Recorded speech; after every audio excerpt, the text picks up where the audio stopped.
Starbucks is closing 34 locations in one day in New York City.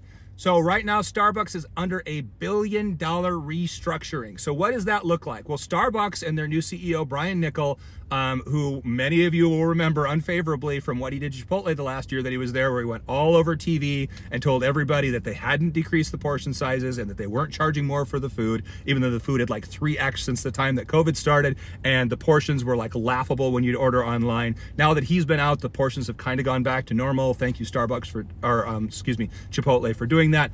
But he went over to Starbucks now.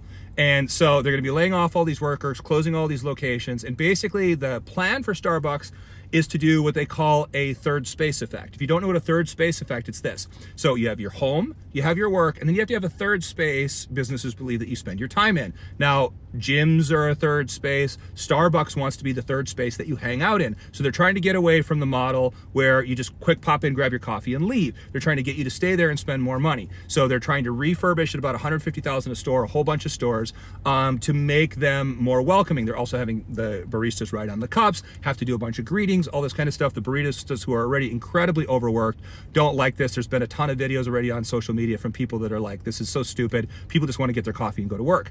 I understand the model that Starbucks is trying to go to, and the tagline that they're trying to do is that Starbucks wants to be the best customer service company in the world.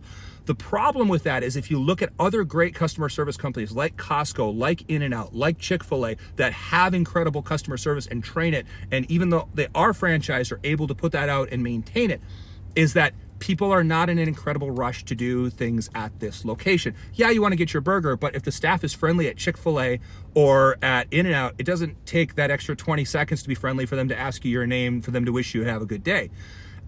There is this at Starbucks. Starbucks is also trying to push towards more gluten-free and protein options because they've surveyed people who think they want that. Honestly, if I'm getting Starbucks, I want a coffee and a pastry. I want to be out as fast as humanly possible. Have that thing ready on the counter once I've pulled up, ordered it from the app, so it's ready to go so I can get out of there.